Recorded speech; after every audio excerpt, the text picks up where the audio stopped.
Hello and welcome to Take Time. I'm your host Patrick Marlatt, and let's talk watch accessories. Today I have in a bracelet from one of my favorite reproduction brands, one of my favorite accessory brands in general, Uncle Seiko.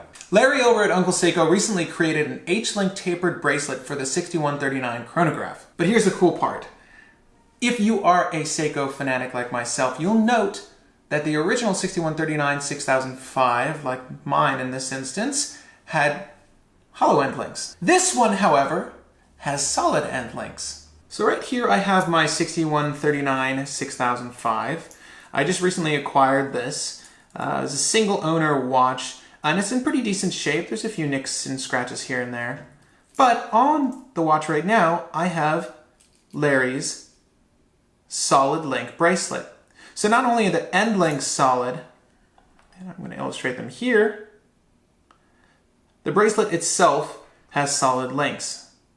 Now before I get into my review of Uncle Seiko's H-link bracelet, I wanted to talk about the original and get my thoughts on that one out of the way first. Over on the left here you'll see the original bracelet that came with this watch. Now the late end models of the 6139 chronograph back here came with a tapered bracelet. Originally the earlier models came with a straight link bracelet. It did not taper whatsoever. I actually prefer the aesthetic of this tapered look, but if you did want to get a reproduction bracelet that was straight, Larry actually makes those as well. So you can see here, this is the original clasp for this Seiko bracelet, and it's got a lot of micro adjustments, a fair amount, and I do love my micro adjustments.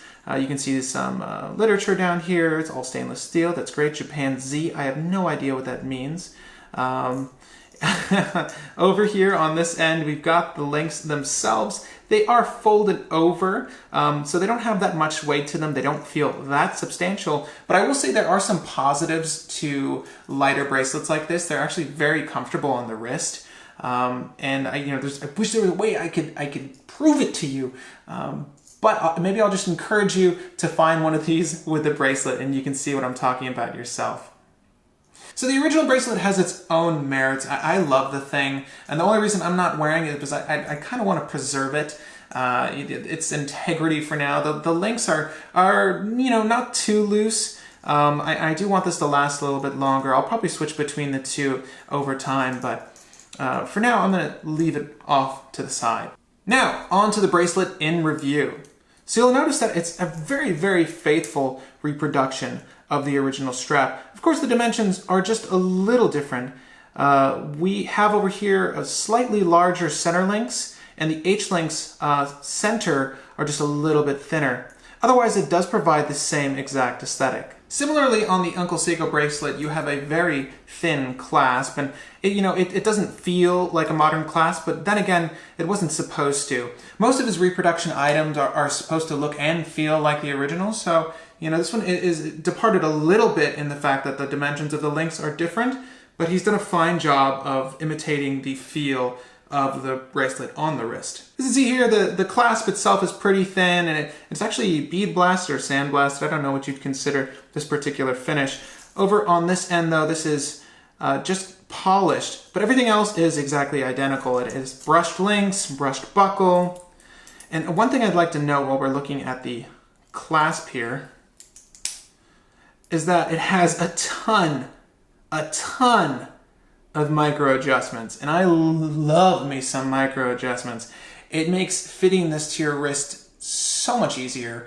As a matter of fact, I only had to take one link out of the bracelet, and I just put this right dead center, and it fits me just perfectly.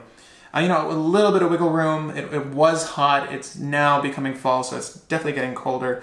But when my wrist was swelling when I was wearing this, it fit perfectly, even just because I had a little bit more give than I could have gotten with a different clasp.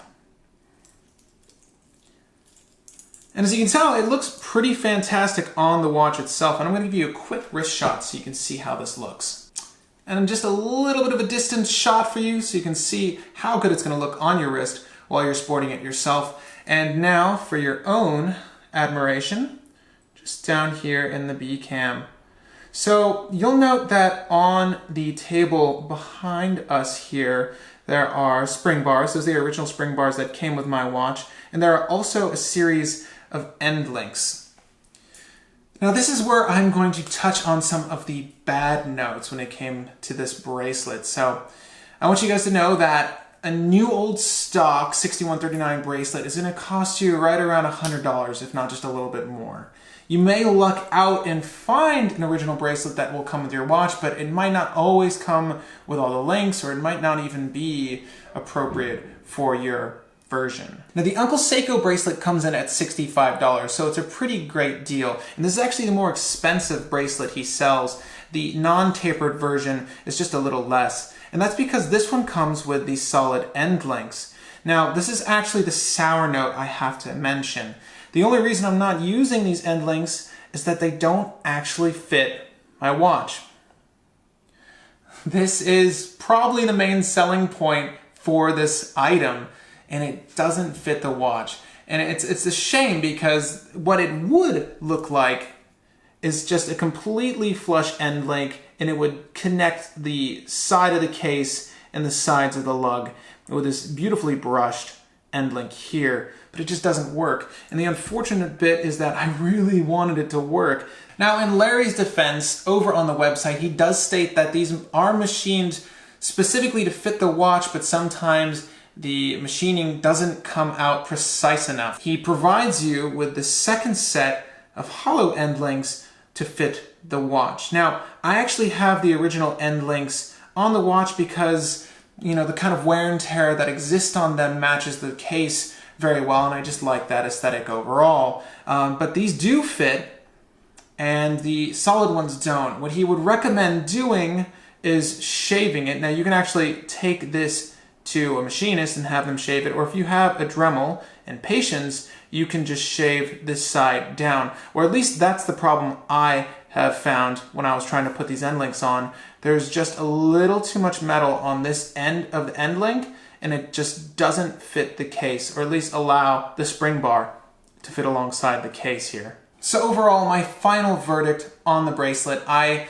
would probably rate the original bracelets in decent condition, make a 7.5 to 8 out of 10. Very, very good, like average par for course bracelet. It's what you expect from a vintage Seiko bracelet. The H-Link bracelet that Larry's providing over at Uncle Seiko, I would give the bracelet itself a solid 9 out of 10. It is a very, very good modernized version of a classic bracelet for a great chronograph. However, the main selling point being the solid end links not working with the watch is a little bit of a letdown. I will inevitably use my Dremel to get these end links to fit, but I did want to point that out on the video today. Now there's one last thing I want to point out before I close the video today, and that's not just the quality of the bracelet, but the quality of service you're going to be provided. Larry is definitely one of the better business owners I've ever had the pleasure of working with in a very long time. The level of quality service over at Uncle Seiko is on par with any major brand, if not better in most cases. So taking into consideration the fact that you're getting a really great product from a really great group, there's not too much I can complain about. So all in all, if you are looking for me to give my recommendation on whether you should buy from Uncle Seiko, I definitely say yes. If not for their bracelets, definitely for their rubber straps. They're universal. They'll fit any one of your watches with the according lug width. I think it's a good idea. Plus you're getting a really quality product. At any rate, gang, if you found this video insightful, please feel free to hit that like button, hit that subscribe button if you want to see more content like this. If you have watch enthusiast friends, feel free to share this video with them. Again, my name is Patrick Marlatt, and thank you for the time.